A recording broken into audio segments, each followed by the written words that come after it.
Hello everyone, स्वागत है आपका हमारे प्यारे से चैनल बहन्स पढ़ाई में। आज हम करेंगे अपना चैप्टर नंबर 7 अपनी एंटरप्रेन्योरशिप का, which is resource mobilisation. And ये जो चैप्टर है ना, इसके अंदर बहुत बहुत सारा कंटेंट है एनसीईआरटी में आपकी, लेकिन हमें सिर्फ पढ़ना इतना चाहिए, ठीक है। मतलब पूरे चैप्टर में से बस उसका एक चौथाई हिस्सा ही हमें पढ़ना है, एक चौथाई भी नहीं, बहुत कम हिस्सा हमें पढ़ना है। और पढ़ना क्या है, वो है आपका टाइप्स ऑफ रिसोर्सेज। अब आप कहोगे मुझे कैसे पता, सिलेबस अगर आप देखोगे ना 2022-23 का, तो उसमें सिर्फ आपको टाइप्स ऑफ रिसोर्सेज पढ़ने हैं। और रिसोर्स क्या होती है, कोई भी ऐसी चीज जो कि हमारी जरूरतों को पूरा कर दे, उसी को तो हम साधन या फिर रिसोर्स बोलते हैं। आप कितने टाइप के रिसोर्स हमें पढ़ने हैं इस चैप्टर में, वो देखते हैं। सबसे पहले तो आपका ह्यूमन है, और जैसे आपका इंटेंजिबल हो गया, या फिर आपका मटेरियल हो गया, और भी कई 5 टाइप्स के हैं। वो चीज़ अब हमें पढ़नी है। अब हम बात करते हैं अपने टॉपिक से, तो जल्दी जल्दी खत्म करते हैं, वो भी फुल डिटेल के साथ, ठीक है, ताकि टाइम वेस्ट भी ना हो। A firm resource are the basic inputs into the production process। कोई भी ऑफिस है, कोई भी फर्म है, कोई भी फैक्ट्री, कोई भी इंडस्ट्री है, उसके अंदर प्रोडक्शन उत्पादन चलता रहता है। और उस उत्पादन के लिए हमें किस चीज़ की ज़रूरत है, रिसोर्सेज की ज़रूरत है, बेसिक इनपुट्स की ज़रूरत है ना। अब क्या होता है, वो इनपुट्स हमें क्यों चाहिए होता है, ताकि कोई ना कोई सामान बने, माल बने, प्रोडक्शन बने, और वो जो है हमारी फर्म की कैपेसिटी को सुपीरियर परफॉर्मेंस दे सकते हैं। मतलब अगर सामान बनेगा, प्रोडक्शन होगी, तो मार्केट में बिकेगा, प्रॉफिट होगा फर्म को, तो इसी वजह से वो सुपीरियर परफॉर्मेंस देने में हेल्प करता है। अब अलग अलग कंपनी को, अलग अलग फर्म फैक्ट्री को अलग अलग टाइप के साधन चाहिए, और वो साधन किस चीज़ के ऊपर डिपेंड करते हैं, नेचर ऑफ एक्टिविटी, कि मतलब किस टाइप के बिजनेस है आपका, कितना साइज है आपका बिजनेस का, प्रोडक्ट कैसा बना रहा है आपका बिजनेस, और कैसी टाइप की आपकी एक्टिविटी है, बिजनेस एक्टिविटी है ना। बात करते हैं स्ट्रैटेजी की। स्ट्रैटेजी होती है भाई एक डायरेक्शन, है ना, कि भाई हमें इस डायरेक्शन में चलना है इस गोल को अचीव करने के लिए। एक डायरेक्शन होती है, एक किसी भी ऑर्गेनाइजेशन का, किसी भी फैक्ट्री का स्कोप होती है लंबे टाइम के लिए, जिससे कि एक फर्म को एडवांटेज मिलता है, फ़ायदा मिलता है, ताकि वो रिसोर्सेज का यूज़ कर सके चेंजिंग इन्वायरमेंट के अंदर, लोगों को जितनी भी उनकी डिमांड्स एंड वांट्स है उनको सेटिस्फाई करवा सके, मार्केट एक्सपेक्टेशन को फुलफिल कर सके। तो स्ट्रैटेजी एक टाइप की प्लानिंग ही होती है ना, ताकि फर्म को लॉन्ग टर्म में वो टिकी भी रहे और उसको प्रॉफिट भी हो। मतलब एक मार्गदर्शन होता है स्ट्रैटेजी।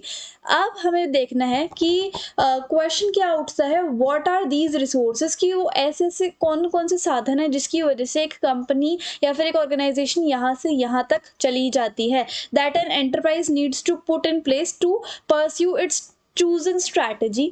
कि एक एंटरप्राइज जो है वो किस तरीके से उन साधनों को यूज करता है और अपनी ज़रूरतों को पूरा करता है, और स्ट्रैटेजी के अकॉर्डिंग प्रोड्यूस करता है। वो कौन कौन से साधन है ये देखते हैं। So first is physical.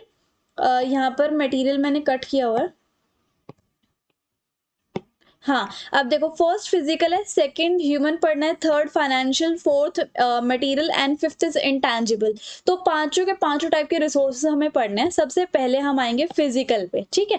अब फिजिकल रिसोर्सेज कौन से होते हैं, जो कि ह्यूमन बनाता है अपनी काबिलियत के अकॉर्डिंग, अपनी स्किल्स और एबिलिटीज के अकॉर्डिंग, है ना। These they are available to an organisation in the form of building. इंसान है, अपनी काबिलियत के अकॉर्डिंग बिल्डिंग बनाता है, और प्लांट एंड मशीनरी लेके आता है ना। तो ये जो बिल्डिंग, प्लांट एंड मशीनरी वगैरह है, ये एंटरप्राइज को स्टार्ट करने के लिए, रन करने के लिए बहुत इंपॉर्टेंट होती है, एंड इसी को हम फिजिकल रिसोर्स कहते हैं ना। So these are the foremost concern for the entrepreneur. ये सबसे पहला कंसर्न या फिर दिमाग में एक क्वेश्चन उठता है एक एंटरप्रेन्योर के, is to access the place, कि कोई ऐसी जगह हो जहाँ पर एक ऑफिस सेटअप हो सके, उसके अंदर प्लांट, मशीनरीज, बिल्डिंग्स वगैरह सब कुछ हो, उसके अंदर लेबर वगैरह हो, कैपिटल वगैरह हो, है ना। And the basic infrastructure required है, कि इंफ्रास्ट्रक्चर की भी ज़रूरत है, कि कहाँ पे कौन सी चीज़ बनेगी, is all the part of physical resources. मतलब फिजिकल रिसोर्सेज में वो चीज़ आती है कि आपका बिजनेस कहाँ पर लोकेटेड होगा, कहाँ पर उसकी बिल्डिंग होगी, उस बिल्डिंग का इंफ्रास्ट्रक्चर कैसे होगा, उस बिल्डिंग में कहाँ कहाँ कैसे कैसे कॉलम्स होंगे, रूम्स होंगे, कौन कौन सा एरिया होगा, फिर मशीन्स, प्लांट्स कहाँ पे होंगे, कैपिटल कितनी चाहिए हमें, है ना। तो ये सारे जो चीज़ें हैं, लेबर वगैरह, रॉ मटेरियल वगैरह, वो सब फिजिकल रिसोर्सेज के अंदर आता है।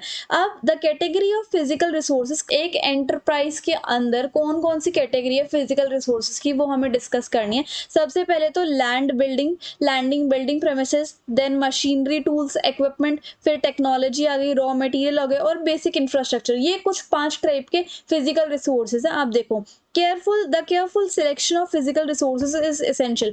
अब ये जो आपके फिजिकल रिसोर्स है, like land building machinery capital, land building machinery tools equipment technology raw material और इंफ्रास्ट्रक्चर, ये जो रिसोर्सेज है आपके, इन सबको चूज करना, इन सबको सिलेक्ट करना बहुत एसेंशियल है।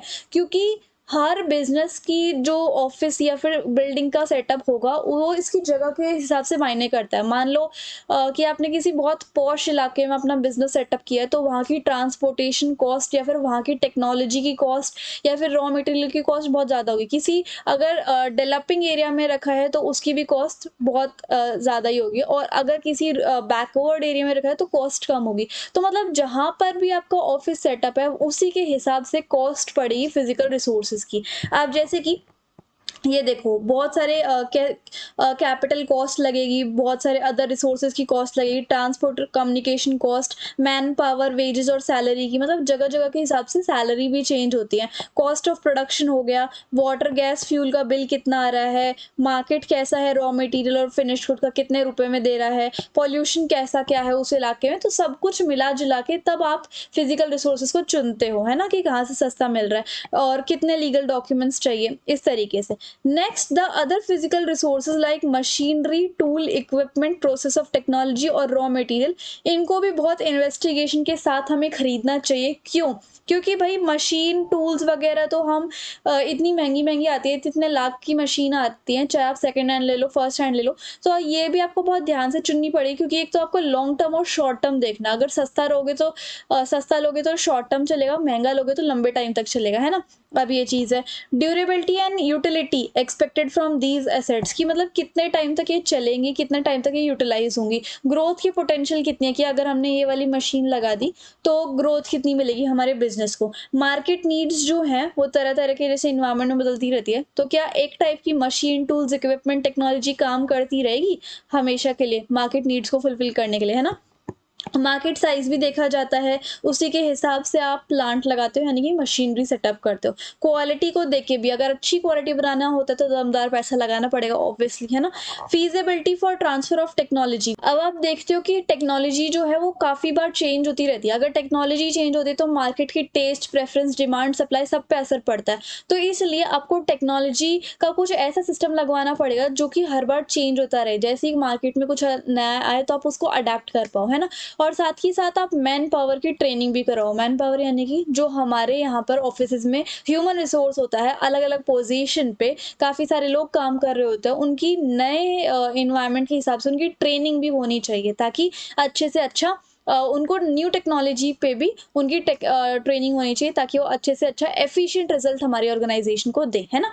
अब अगर कोई आपकी पुरानी सी या फिर बहुत तोड़-फोड़ वाली मशीनरी है, बहुत बुढ़ा सा प्लांट हो गया आपका, प्लांट एंड मशीनरी का, तो वो आपके कैपिटल यानी कि मतलब फाइनेंस ही नहीं बिगाड़ेगा, साथ के साथ आपकी जो इनोवेशन है, क्रिएटिविटी है, जिस गोल पे आप पहुँचना चाहते हो वहाँ पे आप पहुँच नहीं सकते, अगर आप ऐसी मशीनरी लेके आओगे तो। तो ये था फिजिकल रिसोर्स के अंदर। अब हम आगे बढ़ते हैं, ठीक है। अगला है हमारा ह्यूमन। ह्यूमन जो है वो आपका काफ़ी बड़ा लेंदी होने वाला है, लेकिन इसके आगे के जो 3 है वो बहुत छोटे-छोटे हैं, ठीक है।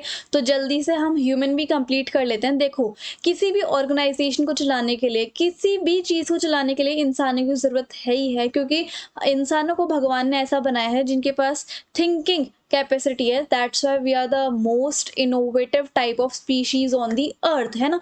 तो इसलिए किसी भी फर्म की एसेट सबसे ज़्यादा ह्यूमन रिसोर्स ही होती है। एक ऑर्गेनाइजेशन की परफॉर्मेंस, उसका जो रिजल्ट, उसकी जो प्रोडक्टिविटी होती है, वो सिर्फ और सिर्फ ह्यूमन रिसोर्स के ऊपर ही डिपेंड करती है। अगर स्टाफ अच्छा है तो आपका जो फर्म है, जो आपके गोल्स है, वो आप अचीव कर सकते हो।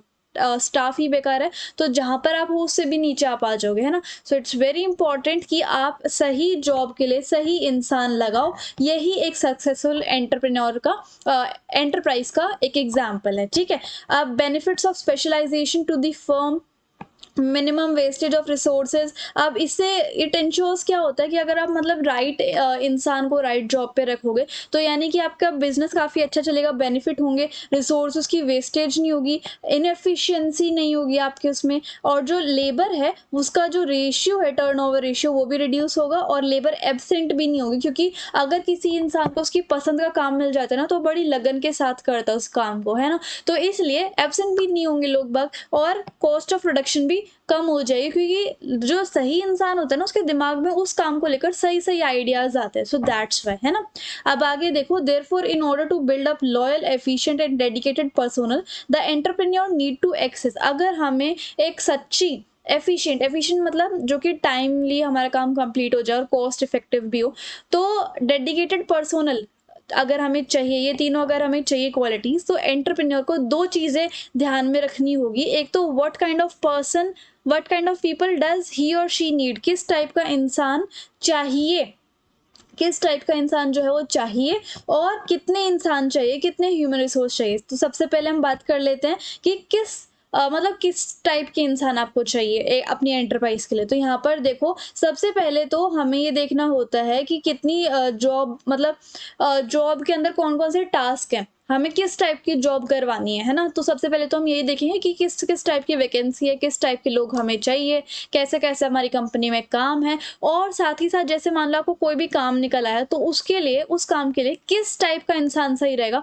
उस काम के लिए, उस टास्क के लिए उस इंसान के अंदर क्या स्किल, उसकी क्या नॉलेज, क्या एबिलिटी, रिस्पॉन्सिबिलिटी, ड्यूटीज होनी चाहिए, ताकि जॉब के अंदर उस टास्क के लिए वो अपनी सक्सेसफुल परफॉर्मेंस दे सके। ठीक है, it's like preparing of a statement of minimum acceptable. ये एक तरीके की स्टेटमेंट है कि उस टास्क के लिए, उस जॉब के लिए, उस पर्टिकुलर ह्यूमन में क्या क्या क्वालिटीज होनी चाहिए ताकि जॉब वो अच्छे से परफॉर्म कर पाए। ठीक है, अब आगे देखो, वाइल एक्सेसिंग द काइंड और type of man power required. जब आप ये देख रहे हो कि किस टाइप की या फिर किस तरीके की आपको मैन पावर या फिर ह्यूमन रिसोर्स चाहिए, तो एंटरप्रेन्योर को ये नहीं भूलना चाहिए कि वो एक पॉलिसी ऐसी बनाए जिससे कि वो वुमेन्स को भी अपॉइंट करे, बैकवर्ड कम्युनिटी को भी अपॉइंट करे, और उन लोगों को भी वो अपॉइंट करे जो स्पेशल एबिलिटीज़ के साथ है ना। तो इन सब लोगों को भी हायर करना बहुत ज़्यादा इंपॉर्टेंट है एक ऑर्गेनाइजेशन के लिए। अब हम बात करते हैं मैनिंग टेबल की। अब मैनिंग टेबल में देखो यहाँ पर क्या होता है, Manning table in the sense, यहाँ से आपको पता चलेगा, ठीक है, human resource required by an enterprise. अब जो एंटरप्राइज द्वारा कितने ह्यूमन रिसोर्स चाहिए होते हैं वो देखो, managerial man power, non managerial और प्रोफेशनल या फिर अदर्स। ठीक है, तो ये कुछ ऐसे टाइप्स हैं यानी कि ह्यूमन रिसोर्स है जो कि अलग अलग, यानी कि इन तरीके के एंटरप्राइज में लोग चाहिए होते हैं। तो यहाँ पर हमने मैनिंग टेबल के थ्रू दिखाया हुआ है कि कैसे कैसे चाहिए। सबसे पहले तो यहाँ पर देखो, जैसे कि आपने लेवल्स ऑफ मैनेजमेंट सुना होगा या पढ़ा होगा, टॉप लेवल मैनेजमेंट होता है, मिडिल लेवल होता है और लोअर लेवल होता है ना। अगर आपका एंटरप्राइज बहुत बड़ा है तो उतनी ज़्यादा आपकी क्लासिफिकेशन बहुत कॉम्प्लिकेटेड हो जाएगी, और छोटा एंटरप्राइज है तो मैन पावर भी कम ही चाहिए आपको, है ना। तो मान लेते हैं हम कि बड़ा एंटरप्राइज है, तो टॉप लेवल में आपके क्या आएंगे, बोर्ड ऑफ डायरेक्टर आएंगे, प्रेसिडेंट आएंगे, चेयरपर्सन, जनरल डायरेक्टर और सीईओ आएंगे। मिडिल लेवल मैनेजमेंट पे आपके मार्केटिंग मैनेजर, प्रोडक्शन मैनेजर और human resource manager, financial manager आएंगे। और लोअर पावर पे कौन सा आएगा, first line inspector, superintendent, supervisor और फोरमैन, ये आएगा लोअर लेवल पे, है ना। सो ये आपका मैनेजरियल स्टाफ हो गया। यहाँ पर देखो, मैनेजरियल स्टाफ में ये सब इंसान चाहिए होते हैं। अब हम देखते हैं नॉन मैनेजरियल में कौन से चाहिए होते हैं ना। यहाँ पर आओ, नॉन मैनेजरियल में आपको high skilled, skilled labour, semi skilled labour और अनस्किल्ड लेबर, ये सब चाहिए होते हैं। और कौन सा था, प्रोफेशनल एंड अदर्स। प्रोफेशनल और अदर्स में देखो, प्रोफेशनल में तो यहाँ पर देखो CA, CS, lawyer, banker, auditor आ गया, और बाकियों में जैसे कि टेक्निकल मैन पावर आ गया जिनको टेक्नोलॉजी की नॉलेज है, और साथ के साथ एडमिनिस्ट्रेटिव में लाइक बुक कीपिंग वाले आ गए, टाइपिंग वाले, कंप्यूटर ऑपरेटर वाले, या फिर स्पोर्ट ऑफिस स्पोर्ट वाले, है ना, like call centre and all वाले। तो ये सब चीज़ें, रिसेप्शनिस्ट एंड ऑल, तो ये सब चीज़ें आपके आते हैं मैनिंग के टेबल में। ये टेबल मैनिंग कहलाता है। और उसके बाद ये सब इंसान जो है वो चाहिए होते हैं एक ऑर्गेनाइजेशन के अंदर। ठीक है, अब आगे देखो, ह्यूमन रिसोर्स की एफिशिएंट यूटिलाइजेशन कैसे हो। ठीक है, वो देखते हैं हम। सबसे पहले मैनेजरियल स्टाफ देखो, this category is like brain box of the enterprise. मतलब मैनेजरियल स्टाफ एक कंपनी का या एक ऑर्गेनाइजेशन का ऐसा होता है जिसको हम ब्रेन बॉक्स कहते हैं, मतलब इन्हीं की वजह से पूरी ऑर्गेनाइजेशन मैनेज रहती है ना। ये लोग पॉलिसीज को फ्रेम करते हैं, ऑब्जेक्टिव गोल्स को बनाते हैं एंटरप्राइज के लिए, और ये तय करते हैं कि जो हमारे गोल्स हैं वो अच्छे से इम्प्लीमेंट हो रहे हैं या नहीं, और वर्कर्स वो गोल्स को अचीव करने के लिए सारा काम कर रहे हैं या नहीं। सो ये मैनेजरियल काम होता है। नॉन मैनेजरियल स्टाफ का काम क्या होता है, ये जो है रॉ मटेरियल को, जो प्रोडक्ट बनना होता है ना, उस रॉ मटेरियल से रॉ मटेरियल को फिनिश्ड गुड में बदलते हैं। बेसिकली इनको हम वर्कर्स कहते हैं। ट्रेंड टेक्निकल मैन पावर, ये टेक्नोलॉजिकल माइंडसेट या फिर टेक्नोलॉजिकल एक्सपर्टीज के लोग होते हैं जो कि मशीन सेलेक्ट करते हैं, उनका इंस्टॉलेशन करते हैं, उनका सुपरविजन और ऑपरेशन करते हैं, ठीक है। Next is administrative man power. इनका क्या होता है, एक एंटरप्राइज को रन करने के लिए एंटरप्रेन्योर को बहुत सारा स्टाफ चाहिए होता है, needs a group of staff which gives support services to managerial professional and trained staff.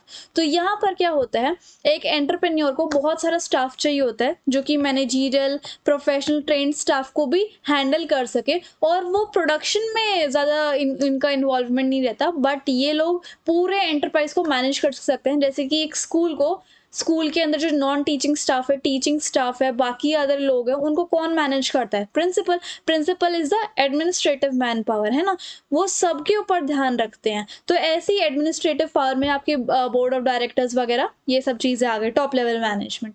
अगले देखो प्रोफेशनल मैन पावर, इसके अंदर CS लॉयर्स, आपके टैक्स ऑडिटर्स वगैरह, ये सब चीज़ें इसके अंदर आ जाती हैं। अगर एंटरप्रेन्योर को ये सब लगते हैं कि हाँ ये भी इम्पोर्टेंट है हमारे इसके लिए, ठीक है। अच्छा, नेक्स्ट इज यहाँ पर देखो सिलेक्शन ऑफ पर्सोनल मतलब लोग, ठीक है। अब उनका सिलेक्शन कैसे करना होता है, वही उनके अंदर राइट स्किल्स होनी चाहिए, राइट जगह पर राइट काम, और उसके साथ साथ राइट पीपल होना बहुत ज़्यादा इम्पॉर्टेंट है, ताकि इकोनॉमिकली बहुत ज़्यादा सही हो जाए और सारे गोल्स जो है अचीव हो जाए, है ना। अब यहाँ पर देखो यहाँ पर लिखा क्या है वो देख लेते हैं हम। Selecting the right number of people and right kind of people with appropriate skills at right place and right time to do work for which they are economically more suitable. Need on the part of entrepreneur a careful, comprehensive, in-depth and scientifically evolved strategy for selection of personnel. अब एक technology है scientifically, उसके through आप कैसे personnel को select कर सकते हो वो देखो। सबसे पहले efficient tapping and scientific selection, कैसे आप साइंटिफिक सिलेक्शन करोगे एफिशिएंटली, और उसके बाद अप्रोप्रिएट कॉस्ट इफेक्टिव ट्रेनिंग, मतलब ट्रेनिंग ऐसी नहीं कि बहुत ज़्यादा पैसे लगा दो आप उन लोगों की ट्रेनिंग में, कॉस्ट इफेक्टिव होनी चाहिए और अच्छी होनी चाहिए। प्रॉपर इंडक्शन, उनका अच्छे से ओरिएंटेशन होना चाहिए, उनको सबके साथ घुलना मिलने दो, मतलब सबके साथ उनको इंट्रोड्यूस करो ऑर्गेनाइजेशन में, ऑर्गेनाइजेशन का क्लाइमेट से वो अडेप्ट हो जाए तो उनके साथ अच्छे से बिहेव करो। पीरियडिक परफॉर्मेंस अप्रेजल, कि उन्होंने कैसा काम किया उनको थोड़ी बहुत फीडबैक दो, तारीफ करो, मोटिवेट करो और फीडबैक दो, ठीक है, उनकी और डेवलपमेंट हो, प्रॉपर मोटिवेशन दो और उनकी सैलरी की अलग अलग स्कीम्स निकालते रहो। Ensuring scope for participation in management, की मैनेजमेंट में भी वो थोड़ा बहुत पार्ट ले, डिसीजन मेकिंग करे। और उसके बाद देखो यहाँ पर कंपनसेशन थोड़ा मिले एम्प्लॉयज़ को, वेलफेयर मेजर्स हो, मतलब थोड़ा बहुत पेट्रोल डलवा दिया या फिर और भी कोई फैसिलिटीज़ दे दी, और factories act, provident fund, miscellaneous provision act, ये सब चीज़ों का भी ध्यान रखना चाहिए, ठीक है। अगला देखो क्या लिखा हुआ है, एक्सपोर्ट पर्सनल असिस्टेंस। यहाँ पर देखो competitive advantage can be realised only when business become more efficient. जब आपका बिजनेस बहुत एफिशिएंट हो जाता है, बहुत सक्षम हो जाता है, तब आपको पता लगता है कि कंपटीशन कितना है आपके मार्केट में, है ना। उसके बाद उसके थ्रू ही आप अपने कॉस्ट रिड्यूस करते हो, है ना। अब आगे देखो, even the most successful companies, जो बहुत सक्सेसफुल कंपनीज है उन्होंने भी ये रियलाइज़ किया कि भाई हम चाहे कितने ही अच्छे लोग रख ले अपने कंपनी में, हम चाहे कितना ही भाग दौड़ कर ले, कितना ही सुपरवाइज कर ले लोगों को, कैसे ही हमारे बोर्ड ऑफ डायरेक्टर्स हो, लेकिन हम बिजनेस में हर जगह जस्टिस नहीं कर सकते। बिजनेस के अलग अलग पार्ट होते हैं, जैसे कि प्रोडक्शन हो गया, डिस्ट्रीब्यूशन हो गया, मार्केटिंग हो गया, लीगल रिसर्चिंग वगैरह हो गया। तो ये सारी चीज़ जो है ना बिजनेस की, उनके अंदर हम जस्टिस नहीं कर सकते, है ना। They can not do justice to all aspects of business. They do not have ample expertise, resources, time and energy in their hands to meet out never ending requirement of the enterprise. और उसके बाद हमारे पास इतनी talented लोग नहीं है कि वो हर चीज़ में परफेक्ट हो, as no one is perfect. इतना टाइम एंड एनर्जी एंड साथ ही साथ रिसोर्सेज भी नहीं है हाथों में कि हम एक एंटरप्राइज की नेवर एंडिंग वांट्स को सेटिस्फाई कर सकें। तो इसलिए हमें क्या करना होता है, कभी कभी हमें बाहर से भी सर्विसेज को हायर करना पड़ता है। जैसे आपने देखा होगा, फ्रीलांसिंग का नाम सुना होगा आपने, है ना। घंटे वाइज लोग आपको काम करके देते हैं, आप उस आर के हिसाब से उनको पे कर देते हो, है ना।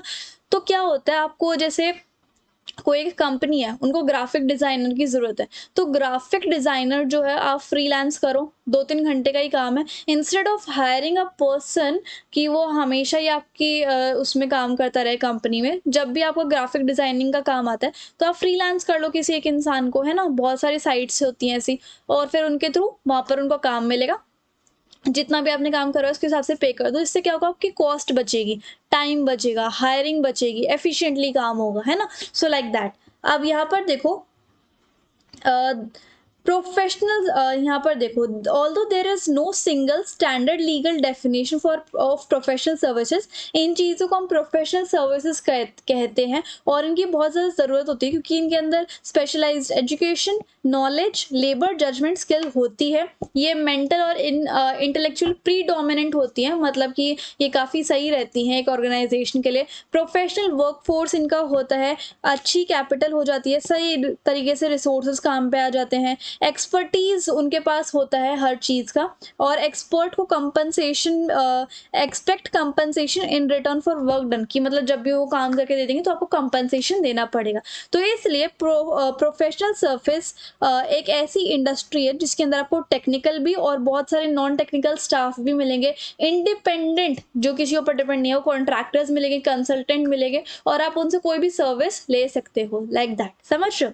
उससे क्या होगा, आपकी वेस्टेज नहीं होगी, टाइम, कॉस्ट, एनर्जी बचेगा, हायर एफिशिएंसी, इफेक्टिवनेस होगी, बहुत सारे एरियाज पे आप ध्यान लगा पाओगे अपने एंटरप्राइज में, क्वालिटी सर्विस आपको मिलेगी कम कॉस्ट में, कम टाइम में, लोअर चांस ऑफ रिस्क होगा, आप अपना एक्स्ट्रा बचा पाओगे, इंफ्रास्ट्रक्चर पे लगा पाओगे वो पैसा, और देखो बिजनेस को आप एनहांस कर पाओगे, नई ग्रोइंग मार्केट को आप एक्सेस कर पाओगे प्रोफेशनल सर्विस के थ्रू, है ना। अपनी फ्लेक्सिबिलिटी को इंप्रूव कर पाओगे, रिस्पॉन्सिवनेस इंक्रीज कर पाओगे, लेबर कॉस्ट डिक्रीज हो जाएगी, और ऑर्गेनाइजेशन को फॉलो करने लग जाओगे कि उसके लिए क्या बेस्ट है, और ध्यान देने लग जाओगे। अब क्या होता है, therefore in order to achieve specialization in work, the entrepreneur should try arranging for these type of qualified resources as their requirement। तो क्या होता है, जैसे कुछ लोग होते हैं, लाइक आपके ट्रांसपोर्टर हो गए, banker, auditor, lawyer, professional accountant, warehousers, advertisers, couriers, customer support services, financial accounting services. तो ये जो लोग होते हैं ना, इनकी जरूरत कभी कभी पड़ती है, ऐसा नहीं है कि डेली बेसिस पे चाहिए। तो जब भी इनकी ज़रूरत पड़े तो आप इनको कुछ टाइम के लिए, जब इनकी ज़रूरत है तब तक के लिए आप इनको कॉन्ट्रैक्ट पे हायर कर सकते हो। That's it, that is called as professional service, और ये सारे लोग भी हैं, ठीक है। अब हमें बात करना है इनके बारे में, हाउ टू प्रोड्यूस। ये देखो, ये लास्ट ही बचा है टॉपिक ह्यूमन का, उसके बाद 3 छोटे छोटे टॉपिक्स और बचे हैं। Nowadays these services are not limited to licensed, they must. अब ऐसे ज़रूरी नहीं है कि ये सारी जो सर्विसेज होती हैं प्रोफेशनल सर्विस की, ये सिर्फ उनके पास वही लोग इनको अवेल कर सकते हैं जिनके पास बिजनेस लाइसेंस हो, प्रोफेशनल लाइसेंस हो।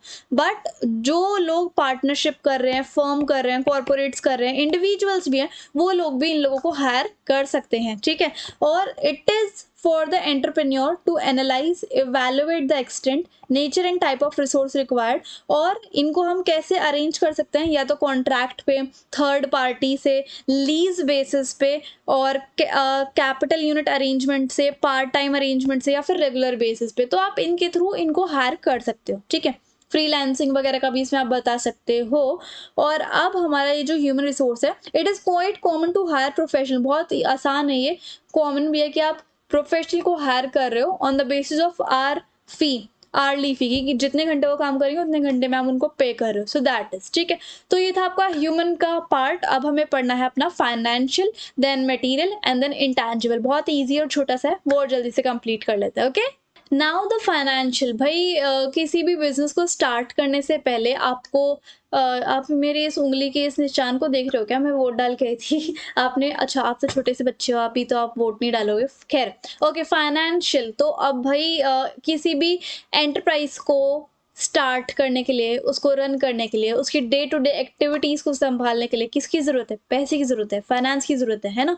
तो अब क्या होता है, मशीन लाने के लिए, इंसानों को हायर करने के लिए कौन से मटेरियल हमें यूज़ करने हैं, ज़मीन कहाँ से लेनी है, रेंट पे लेनी है, खुद की बनानी है, अपने सपने को सच्चाई में बदलने के लिए आपको पैसे की ज़रूरत पड़ती है। ये तो सिंपल सी बात है ना? अब how much finance is needed, कितना हमें पैसा चाहिए होता है? तो सबसे पहले तो ये आपको असेसमेंट करना पड़ेगा कि आपको कितनी कैपिटल की ज़रूरत है ना? कितना आपका बड़ा बिज़नेस है, कितना आप इन्वेस्ट करना चाहते हो, इस तरीके से, ठीक है? नीदर ऐसा नहीं होना चाहिए कि आपके पास तो बहुत सारा फंड है तो कहीं पे भी लगा दो, और ऐसा भी नहीं होना चाहिए कि अगर ज़्यादा है तो और ज़्यादा लेते रहो और ज़्यादा लेते रहो, क्योंकि वो आपको पे भी करना है ना? सो इसलिए आपको सही असेसमेंट बनाना पड़ेगा कि कितना फाइनेंस आपको चाहिए ही चाहिए। Terms for which finance is required, ऐसी कौन-कौन सी टर्म्स है जिसके लिए फाइनेंस की रिक्वायरमेंट है? Long term, short term, medium term, है ना? आपको लॉन्ग टर्म फाइनेंस चाहिए, शॉर्ट टर्म चाहिए, मीडियम टर्म चाहिए। लॉन्ग टर्म मतलब जो 5 साल से ज़्यादा का होता है, इसमें आप फिक्स्ड एसेट्स खरीदते हो, अपना एक्सपैंड करने की कोशिश करते हो, बहुत सारे प्लान्स लगाते हो, रिसर्च वर्क कर सकते हो। शॉर्ट टर्म लोन होता है या फाइनेंस होता है वो 1 साल तक का होता है, और इसमें आप जो है वर्किंग कैपिटल के लिए शॉर्ट टर्म फाइनेंस अरेंज कराते हो। Working capital in the sense जैसे लेबर कॉस्ट वगैरह, इस सब के लिए, बिल्स वगैरह। मीडियम टर्म लोन क्या होता है? 1 साल से ज़्यादा 5 साल से कम का जो फाइनेंस होता है इसको हम मीडियम टर्म कहते हैं, और ये मॉडर्नाइज रिक्वायरमेंट अगर करनी हो फॉर्म्स के अंदर तो वो चीज़ इसके अंदर आ जाती है, ठीक है? अब हम फाइनेंस यानी कि पैसा, हमने ये तो देख लिया कि पैसा कैसे कर उठाना है, कितने टर्म्स का होता है, लेकिन हम उठा कहाँ से सकते हैं वो ये देखते हैं, ठीक है? बहुत सारे सोर्सेज हैं जहाँ से आप पैसा अरेंज कर सकते हो, या तो आपके पास खुद के कैपिटल हो, खुद का थोड़ा पैसा हो, या फिर आप बाहर से भी उठा सकते हो। जैसे कि एक तो आपके पास ऑप्शन है बाहर से उठाने का, पहला होता है आपका ओनर फंड। ओनर फंड मतलब जो कि सिर्फ आपका है, आपने कहीं से सेव करके रखा हुआ है, ठीक है? और आपके पास इक्विटी कैपिटल भी हो सकता है, प्रेफरेंस कैपिटल भी हो सकता है, मार्जिन मनी या फिर सीड मनी भी हो सकता है। लेकिन आपके पास अगर खुद के फंड्स नहीं, आप कहीं बाहर से उठाना चाहते हो, तो वो आप डिबेंचर्स, शेयर्स, फाइनेंशियल इंस्टीट्यूशन से, बैंक से और किसी से पैसा उधारी पे मांग सकते हो। साथ के साथ इसके अलावा government scheme, banks, financial institution भी है जो कि आपको पैसा दे देते हैं, लेकिन आपको कुछ ना कुछ चीज़ गिरवी रखनी होती है उस पैसे के बदले, जिसको हम कोलेटरल सिक्योरिटी भी कहते हैं, और लोन सिक्योर्ड और अनसिक्योर्ड भी हो सकते हैं। सो ये होते हैं आपके बोरोड फंड्स में। अब हम आते हैं भाई मटेरियल पे। M for material, M for machinery, है ना? यहाँ पर मैं लिख देती हूँ मशीनरी, ठीक है? ये मैंने मशीनरी लिख दिया। अब क्या होता है, एक हाइलाइटर सेलेक्ट कर लेती हूँ। Weather a business enterprise markets a product, जब भी कोई बिजनेस एंटरप्राइज एक प्रोडक्ट को, एक सर्विस को बनाता है, तो certain operations are essentially carried out combining raw material, processing, assembling. तो बहुत सारे ऑपरेशंस जो हैं वो कैरी आउट करने पड़ते हैं। रॉ मटेरियल लेके आना पड़ता है, प्रोसेसिंग करनी पड़ती है, जोड़ना पड़ता है, मशीन्स, टूल्स, पावर्स चाहिए होती हैं, है ना? और बहुत प्रोडक्शन प्रोसेस के अंदर अंदर काफ़ी सारी चीज़ें हैंडल करनी पड़ती हैं, है ना? To successfully convert raw material into finished products, अगर आपको रॉ मटेरियल को फिनिश प्रोडक्ट के अंदर अंदर कन्वर्ट करना है तो आपको अच्छे से सारी अरेंजमेंट करनी पड़ेगी। पहले तो आपको ये देखना है कि कितना आपका बड़ा बिजनेस है, कौन सी आप मशीन लगा रहे हो, है ना? आप मशीन को आइडेंटिफाई करोगे, ये देखोगे कि वो चलती कैसे है, टेक्निकल लोगों को बुलाओगे, उनकी टेक्निकल ट्रेनिंग करवाओगे उन मशीन्स को चलवाने के लिए, क्वालिटी कंट्रोल आप देखोगे, टेक्निकल स्टाफ को आप अपॉइंट करोगे, है ना? मेंटेनेंस कॉस्ट देखोगे, और जो उसके स्पेयर्स पार्ट है, मान लो कभी-कभी मशीनरी का पार्ट खराब भी हो जाता है, तो उस पार्ट के लिए स्पेयर पार्ट है या नहीं है, wear and tear of assets हैं, और देखो types of raw material required, supplies of raw material and the number location, and then number and location, कितने रॉ मटेरियल की आपकी सप्लाई हो रही है, कितना रॉ मटेरियल अवेलेबल है, उनकी लोकेशन क्या है। तो ये सब चीज़ें मशीनरी से रिलेटेड मटेरियल में आती हैं। और इनटैंजिबल अब क्या होता है भाई? इनटैंजिबल रिसोर्सेज ऐसे रिसोर्सेज होते हैं जिनको हम देख नहीं सकते, छू भी नहीं सकते, है ना? वो चीज़ होती है इनटैंजिबल। लेकिन ये एक एंटरप्राइज की सक्सेस में बहुत हेल्प करते हैं। अब it enables a business to continue earn a profit. अब क्या होता है, एक बिजनेस को एनेबल करता है कि वो एक प्रॉफिट अर्न कर पाए। ये जो इंटेंजिबल एसेट्स होते हैं, इसकी वजह से बहुत सारा प्रॉफिट आने लगता है। मतलब जितना आप प्रॉफिट कमा रहे हो उससे कई हद तक आप ज़्यादा कमा सकते हो, ठीक है। सो ये सब इंटेंजिबल में आता है। इसके अंदर आपका एक तो आती है गुडविल। गुडविल क्या होती है? गुडविल इज आपकी कितनी रेपुटेशन है मार्केट में। अगर आपकी रेपुटेशन बहुत अच्छी है, आपकी काफ़ी सालों की मेहनत है, आप काफ़ी अच्छी वैल्यू कमा रहे हो मार्केट के अंदर, सारी रूल्स एंड रेगुलेशंस का आप पालन कर रहे हो, सो गुडविल के अंदर ये लगा लो, वैल्यू जितनी अच्छी होगी उतने ज़्यादा आपका प्रोडक्ट बिकेगा। रेपुटेशन भी गुडविल का ही एक पार्ट है। रेपुटेशन अच्छी होगी तो उतना ही ज़्यादा आपका एक्स्ट्रा प्रॉफिट होगा। स्ट्रैटेजीज वगैरह को अगर आप फॉलो कर रहे हो तो ब्रांड्स, जितने ज़्यादा आपके साथ ब्रांड्स जुड़ेंगे उतनी ज़्यादा आपकी वैल्यू बढ़ेगी, प्रोडक्ट बढ़ेंगे और आपकी एफिशिएंसी बढ़ जाएगी मार्केट की, है ना। और नए नए आइडियाज़ आएंगे। लास्ट इज इंटेलेक्चुअल प्रॉपर्टी, यानी कि आपके पास कुछ आपकी इनोवेशन के लिए, क्रिएटिव प्रोडक्ट के लिए पेटेंट्स है, ट्रेडमार्क है ना। तो अगर आपको पेटेंट मिल जाता है तो ऑब्वियसली आपकी दुकान चलेगी चलेगी, समझ रहे हो। तो ये सब चीज़ें थी आपकी टाइप्स ऑफ रिसोर्सेज में। ये बुक चाहिए आपको तो आज टेलीग्राम पे आपको मिल जाएगी, ठीक है। और इसी के साथ साथ हमारा ये चैप्टर भी खत्म होता है फाइनली। एंड आई होप आपको मेरा पढ़ाया हुआ और वीडियो काफ़ी अच्छी लगी होगी। अगर आपको कुछ भी पूछना है तो आप मुझसे इंस्टाग्राम पे फॉलो करके डीएम कर सकते हो। नोट्स आपको या बुक आपको टेलीग्राम पे मिल जाएगी। So if you like the video and the explanation then please like, share, comment and subscribe the channel. Thank you so much.